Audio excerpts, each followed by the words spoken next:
예배 시간에 함께 찬양을 드렸는데 한 20분 찬양을 드립니다. 혹시 우리 성도님들 중에 주중에 이 찬양 너무너무 은혜 많이 받은 게 있습니다 하는 찬양을 교회에다가 말씀을 해주시면 찬양하시는 분들이 그 찬양을 함께 하도록 하는 것도 참 은혜가 되리라 생각을 합니다. 오늘 함께 드렸던 찬양 중에 광야를 지나며 장진숙 씨가 쓴 좋은 찬양곡과 찬양 가사가 있지요. 광야를 지나며 우리 인생이 광야를 지나는 것과 같다, 그렇게 말을 하면서 광야가 어떤 곳인지 글을 잘 기록을 했습니다. 왜 나를 깊은 어둠 속에 홀로 두시는지. 하나님이 나를 사랑한다고 하는데 깊은 어둠 속에 혼자 있도록 해줍니다. 어둠 속에 혼자 있으면 무섭지요. 하나님께서 우리를 어둠 속에, 어두운 밤 왜 그리 길었는지, 잠깐이면 견디겠는데 그 고난의 밤이 왜 그렇게 길었는지, 나를 고독하게, 나를 낮아지게, 세상 어디도 기댈 곳이 없게 하셨네. 참 사람이 기댈 언덕이 있으면 버틸 수 있겠죠. 아무것도 기댈 수 없는 광야, 그 광야에 서 있네. 정말 광야의 고독, 외로움, 아픔, 그런 것들이 깊이 기록이 되어 있는 것을 볼 수가 있습니다. 일부 예배 때 이 찬양하는데 얼마나 눈물이 나는지 창피하게 눈물 닦느라고 참 힘들었어요. 정말 광야 같은 세상, 광야, 정말 사람이 살기 힘든 곳이죠. 아마 태어나면서부터 광야에서 살았던 사람 같으면 그래도 광야에 어느 정도 버틸 힘이 있습니다. 성경에 이제 광야가 나오는데 이 광야에 살던 원주민들을 베두인족이라 그래요. 이 베두인족은 광야에서 평생을 살았기 때문에 나름대로 살아가는 방법이 있습니다. 그런데 그렇지 않은 사람들은 광야에 던져지면 한순간도 살 수가 없지요. 광야에 드문드문 나름대로 사람이 산다 하지만 모여 살려고 하면 최소한 오아시스는 있어야 됩니다. 오아시스가 있는 곳에는 그나마도 사람이 좀 모여 있지만 그렇지 않으면 살기가 참 척박하지요. 사람들이 살 수 없는 곳, 힘든 곳, 그것을 광야라고 이야기를 합니다. 성경을 보면 출애굽 40년 동안에 애굽에서 나온 다음에 가나안 땅 들어가는 40년을 광야에서 지냈다, 그렇게 하고 있습니다. 광야에서 이스라엘 백성들에게 보이는 모습이 무엇이었느냐? 불평, 원망. 왜? 살기가 힘드니까. 광야에서 이스라엘 백성들이 보여준 것, 그러니까 결국 광야는 살기가 너무 힘들었다 하는 거죠. 이런 광야, 왜 하나님은 우리 인생을 광야로 인도하실까? 왜 홀로 서 있게 하실까? 왜 그 밤이 깊게 하실까? 여기에는 분명히 하나님께서 뜻하신 일이 있으리라 생각을 합니다. 무엇보다 광야 그러면 먹을 것이 없고 사람 살기 힘든 곳이다 하는 거죠. 오늘 본문 말씀 보면 예수님께서 빈들에 계셨고 사람들이 빈들로 모였습니다. 빈들은 민가가 없지요. 아무것도 없지요. 생활 수단이 없지요. 거기에 왜 사람들이 모였을까? 왜 예수님은 그곳에 계셨을까? 빈들 그러면 광야와 다를 바가 없지 않겠느냐. 이 광야와 다를 바가 없는 곳에 왜 예수님은 계셨고 사람들은 왜 그곳에 찾아 나왔을까? 그런데 여기서 놀라운 기적들이 막 일어나죠. 이것을 보면서 사람들은 뭐를 말하느냐 하면 광야의 부흥이다, 그렇게 말을 합니다. 이 광야에 무슨 부흥이 일어났을까? 그로 인해서 어떤 일이 일어났을까? 오늘 이 말씀을 묵상을 하면서 우리 자신들을 한번 돌이켜 봐야 될 겁니다. 내 신앙의 터가 광야인가 푸른 초장인가? 내 신앙의 상태가 아주 좋은 상태인가 아니면 메말라 있는가? 옛날에는 그래도 기도 좀 한다고 하고 찬송도 좀 한다고 하고 봉사도 좀 한다고 하고 열심히 했는데 지금은 어떤가? 완전히 영적으로 메말라 있지는 않는가? 그렇다면 지금 나는 광야입니다. 우리 교회는 어떨까? 우리 교회에 기도의 불은 좀 붙어 있을까? 말씀은 은혜가 충만할까? 찬송은 뜨거울까? 보면 그렇다면 여긴 광야가 아니죠. 여긴 정말 푸른 초장이죠. 그렇지 않다면 교회도 광야일 겁니다. 그렇다면 광야라고 포기할 거냐? 광야라고 해서 나는 이제 주저앉을 거냐? 그럴 수는 없죠. 오늘 내 심령이 광야였다면 다시 광야의 부흥의 기적을 체험하시고, 우리 교회가 만약에 광야와 같았다면 다시 광야의 부흥의 기적을 체험하는 은혜가 있기를 주님의 이름으로 축복합니다.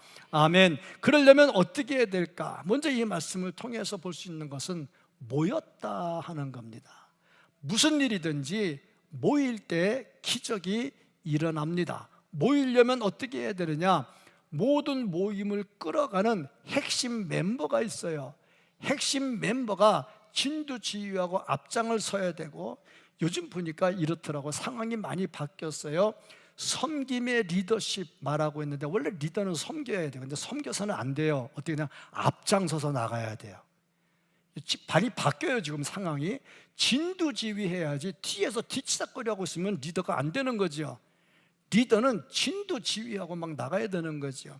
어찌됐든지 간에 리더가 리더십을 발휘해서 앞장서서 막 불이 붙어야 되겠죠. 그리고 따라가는 멤버들이 멤버십이 강해져야 되겠죠. 그래야 왕성한 능력을 체험할 수가 있게 되는 겁니다. 중요한 거는요, 모여야 된다는 겁니다.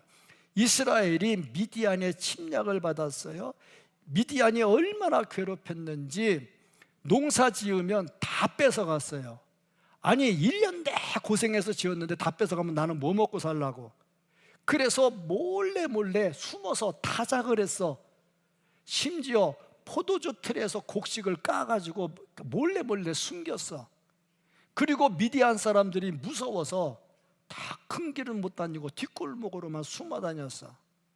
그런데 미디안이 또 이스라엘을 공격하러 들어왔는데 얼마나 많은 군사를 거느리고 왔느냐? 사사기 7장 12절 말씀을 보면 미디안과 아말렉과 동방의 모든 사람들이 골짜기에 누워 있는데 얼마나 많으냐?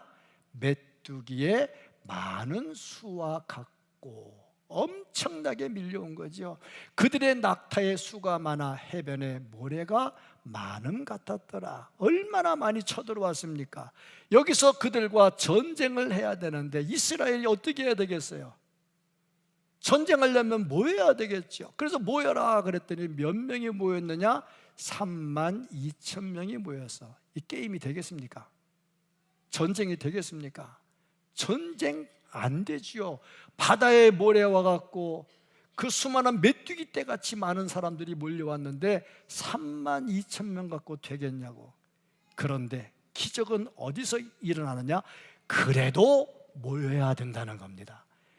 광야 같지만, 광야 같은 곳이지만 그들이 푸른 숲이라면 이들은 광야 같지요. 그래도 어떻게 해야 되느냐? 모여야 된다는 거죠. 모든 기적은 어디서 일어나느냐? 모이기를 힘쓰는 데서 일어나더라는 겁니다.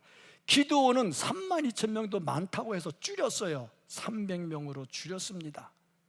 비록 그 많은 숫자에 비해서 광야와 같이 적은 숫자지만 그래도 모였다는 데 대해서 하나님은 그들을 통해서 놀라운 기적을 이루어 주셨습니다.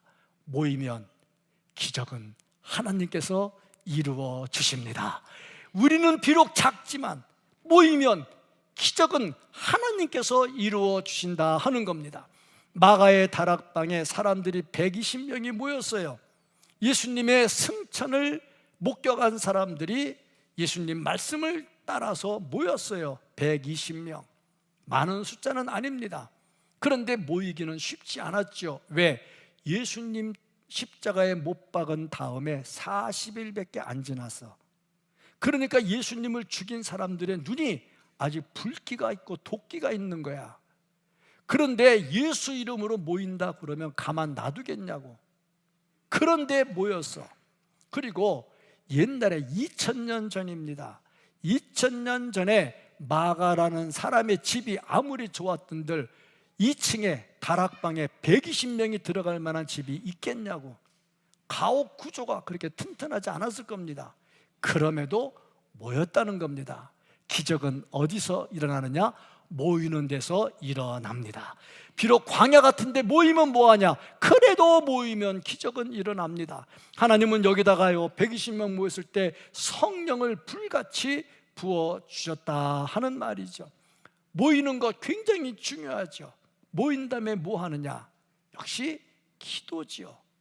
스펄전 목사님의 교회가 급성장하면서 부흥했습니다.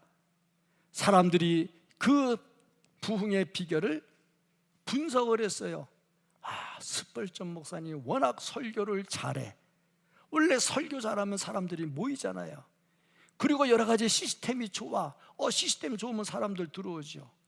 그때 사람들이 질문을 했어요. 스펄전 목사님, 교회 부흥이 뭐라고 생각하십니까?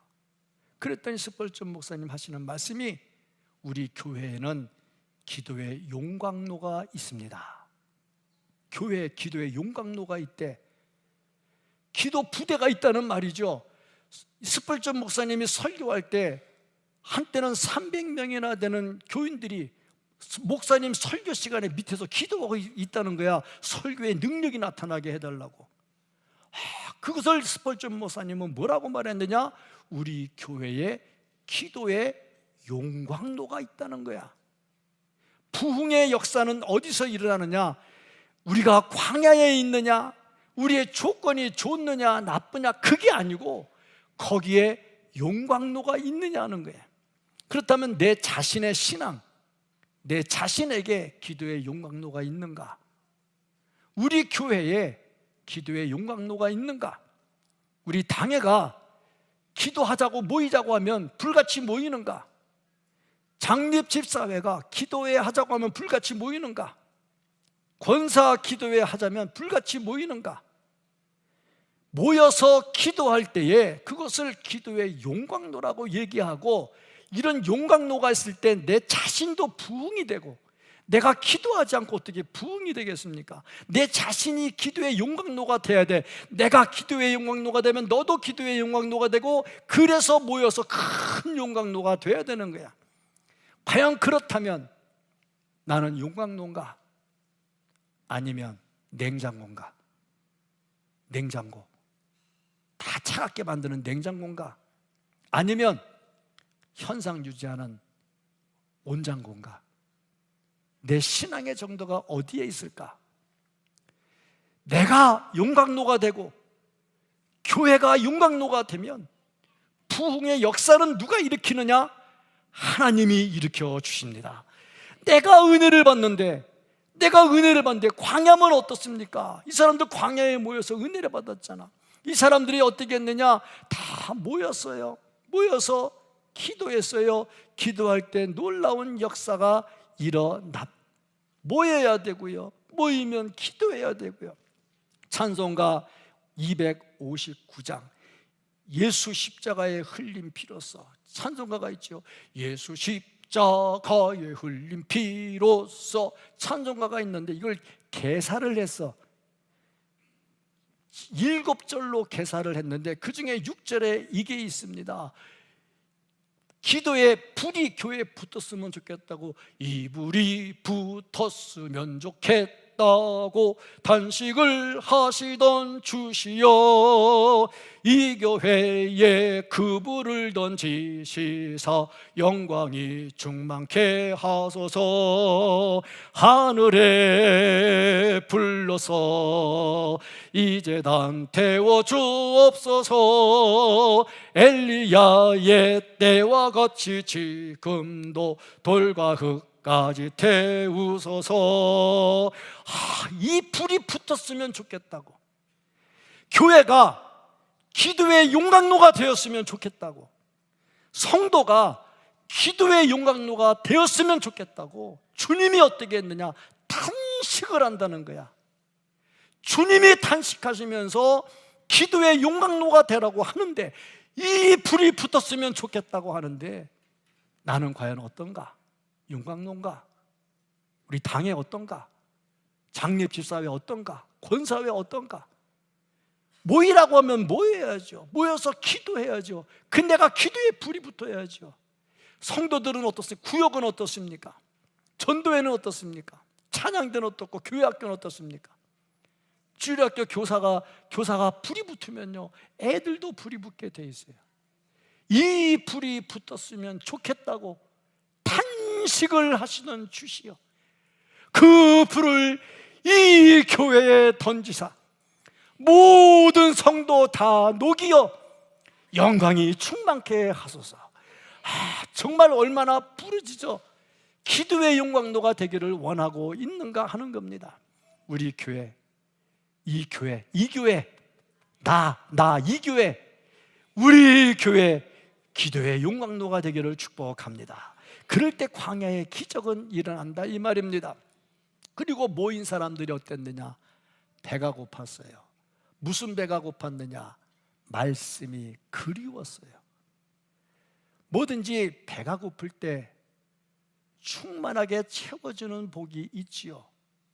예수님께서 우리에게 그냥 배고프라고 내버려 두지는 않지요. 갈급한 심령을 채워주는데, 사슴이 시냇물을 찾기에 목이 마름같이 내 영혼이 주를 찾기에 갈급하면 주께서 우리에게 은혜를 부어 주시죠.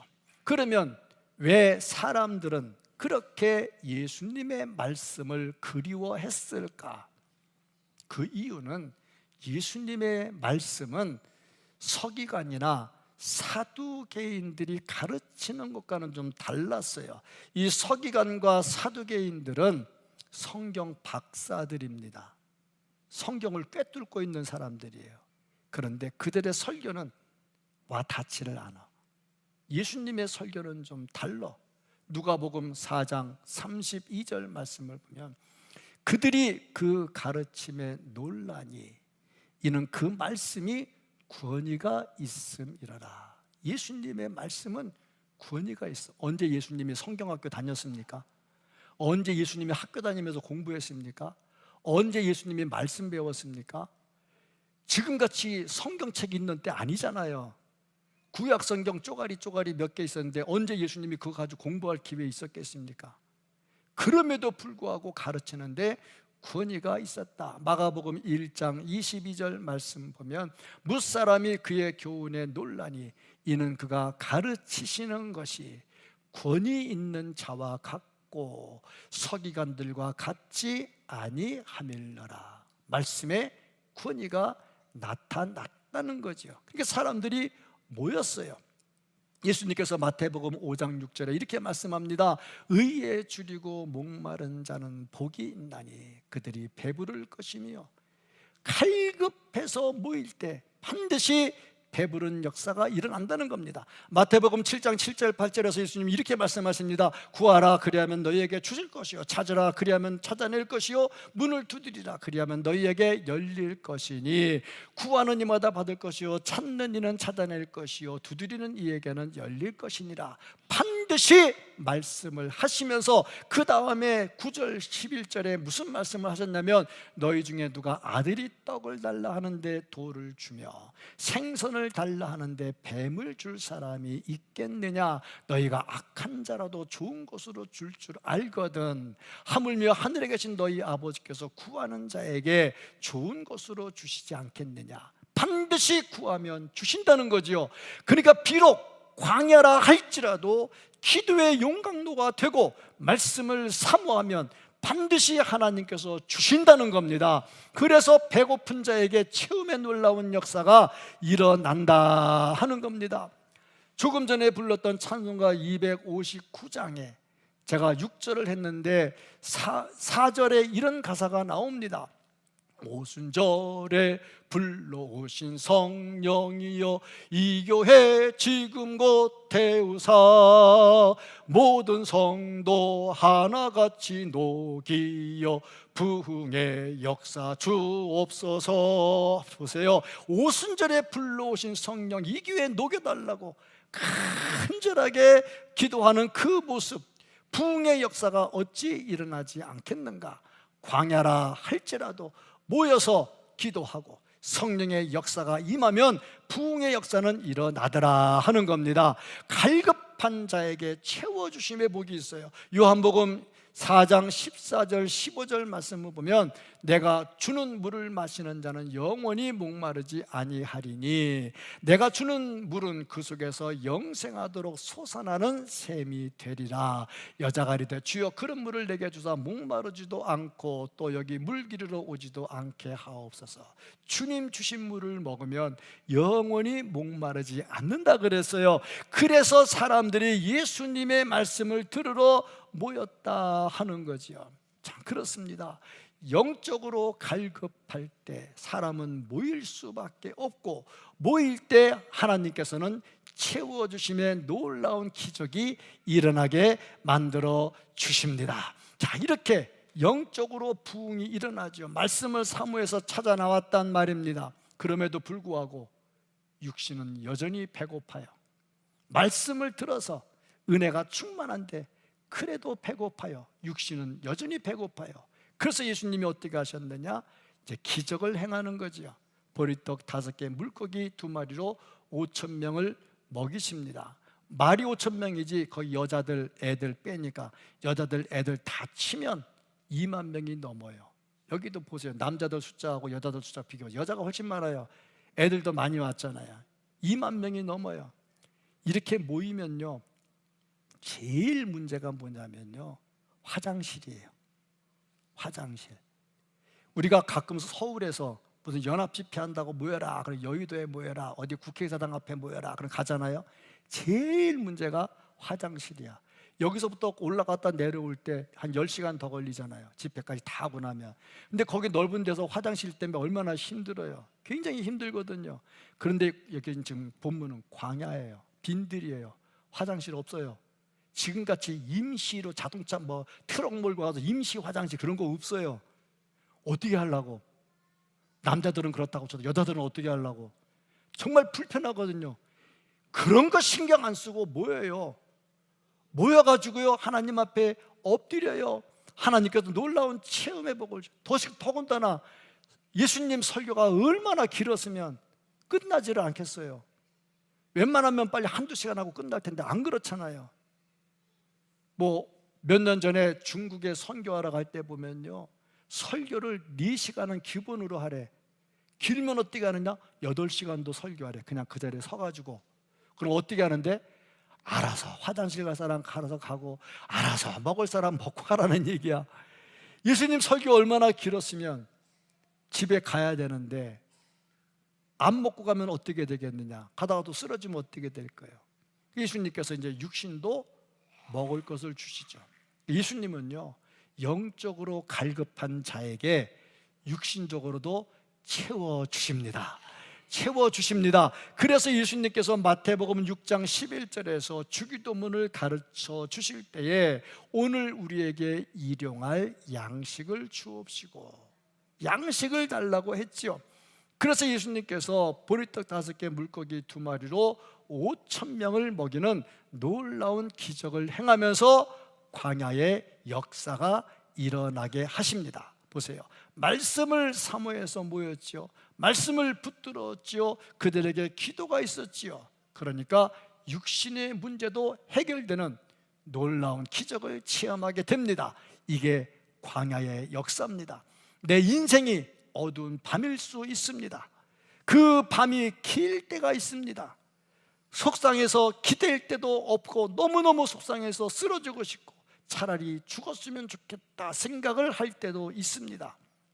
그런 때라 할지라도 주님과 함께하고 기대면 그 광야에서 기적은 일어납니다. 아무리 외로워도 기적은 일어납니다. 진짜입니다. 주님의 말씀이거든요. 광야의 기적은 일어납니다. 광야가 아니면 기적이 필요 없지요. 시냇물 많은데도 샘물 터치면 그게 무슨 기적입니까? 물이 없는데 샘물이 터져야 기적이죠.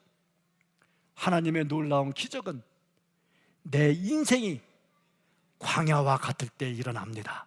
그러니까 광야는 포기하라고 준 게 아니고 그 광야에서 주님의 기적을 사모하라고 주는 거지요. 오늘 우리가 불렀던 그 광야란 노래 집에 들어가서 한번 들어보세요. 계속 들어보세요. 가사를 보세요. 얼마나, 왜 광야로 보냈는가? 거기서 주님께서 나와 함께 하시고 일으켜 주시고 나를 더 새로운 자아로 만들어 주시려고 했다는 거 아니에요. 그러니까 광야를 지날 때 속상해할 게 아니라 그 광야에서 기적을 일으키시는 하나님을 볼 수 있어야 됩니다. 그게 하나님께서 우리에게 주시는 말씀이고 오늘의 말씀이라 하는 거죠. 주님께서는요 분명히 영적으로 배고파하는 자에게 말씀으로 주시고 말씀으로 채운 자에게 육신으로도 채워주시는 줄로 믿습니다. 그 예수님을 믿으시기를 주의 이름으로 축복합니다. 그리고 우리가 진짜 풍성한 광야에서 풍성한 기적을 체험하면서 살아야 된다는 거죠. 오늘 말씀해 보니까 기적이 일어났습니다. 주님의 기적이 일어납니다. 이 기적이 일어날 때 예수님의 제자들 세 종류로 나타났습니다. 첫 번째 종류 보니까 속수무책이야. 이거 어떻게 합니까? 아무것도 없는데. 포기하는 거죠. 두 번째 보니까 자급자족, 있는 사람들끼리 알아서 먹고 내려가서 사 먹을 사람 사 먹으라고 하십시오. 말이 됩니까? 2만 명입니다. 식당 2만 명이 한 병에 어디로 몰려가냐고. 지금같이 식당 많은 때도 아닙니다. 빈들에서 어디 가서 가냐고. 알아서 해결하라고. 속수무책이죠. 세 번째, 보리떡 5개 물고기 2마리 갖다 놓고 예수님 어떻게 하죠? 참 난감하잖아. 애들이 도시락 싸갖고 왔어. 그 도시락을 예수님 주면서 하는 말, 예수님 이게 다 안 돼요. 이거 어떻게 해요? 그런데 역사는 어디서 일어나느냐? 만약에 거기서 모든 사람이 도시락 다 싸워가지고 우리 도시락 있는데 그러면 기적이 일어나겠냐고. 기적은 광야에서 일어나는 거야. 없을 때 일어나는 거야. 그래서 이 제자들은 뭐가 있냐? 예수님께 가져왔을 때는 그래도 예수님 어떻게 할 수 있겠지? 의지하는 거죠. 기대는 거죠. 광야에서 우리가 할 일은 예수님께 기대는 겁니다. 비록 아무것도 아니고 작지만 기대는 거죠. 그런데 우리의 신앙은 어떨까? 속수무책인가? 아니면 자급자족하라고 인간적 방법으로 하다가 안 되면 실망하는가? 아니면 주님을 기대는 적극적 신앙을 가지고 있는가? 광야의 신앙은, 광야의 기적은 헌신에서 시작이 됐습니다. 이 아이가 자기가 먹을 도시락을 꺼내는 데서 시작이 됐습니다. 부흥이라고 하는 것은 비록 광야에서도 일어나는데 그냥 일어나는 게 아니라 누군가의 헌신이 있어야 된다는 겁니다. 전도회가 부흥한다? 누군가의 헌신이 있어야죠. 교회 학교가 부흥한다? 누군가의 헌신이 있어야죠. 누군가의 헌신이 시가 돼야 광야에서 놀라운 기적이 일어납니다. 그러니까 기적의 비결이 뭐냐? 부흥의 비결이 뭐냐? 첫째, 헌신. 둘째, 헌신, 셋째 헌신. 이 어린아이의 도시락 한 끼, 뭐가 그 대단하다고. 근데 기적은 보면요, 다 작은 것에서 일어나요.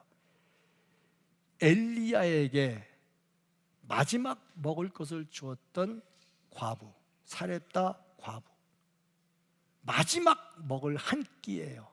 한 끼를 줬을 때 기적이 일어났어요. 자, 보세요. 예수님의 발에다 향유를 부었던 마리아, 막달라 마리아, 그 하나의 헌신으로 예수님의 장례가 준비가 되는 놀라운 역사가 일어나지요. 가끔 보면 헌신하라 그러면 큰 것만 생각해요. 큰 거 생각하면 헌신 못해요. 예를 들어서 오늘 온 가족 연합 예배로 드렸는데 기분 내가 너무 좋다. 자, 그러면 내일 베스타 뷔페 5만 원짜리 다 살 테니까 다 나오셔. 돈이 없으면 못해. 너무 커. 그런데 오늘 보니까 아까 나한테 물병을 하나 주더라고. 뭐예요? 그랬더니 강계덕 장로님이 지난번에 퀴즈대 상금 탄 게 있대. 상금 탄 게 너무 고마워가지고 교육자들하고 참가한 사람한테 물 한 병씩 줬대. 할 수 있잖아. 근데 강계덕 장로님 오늘 당장에 모든 성도들에게 승용차 한 대씩 돌리시라고 그러면 못하잖아. 그렇죠? 그런 거 아니요. 큰 거 하라고 그러면 못해.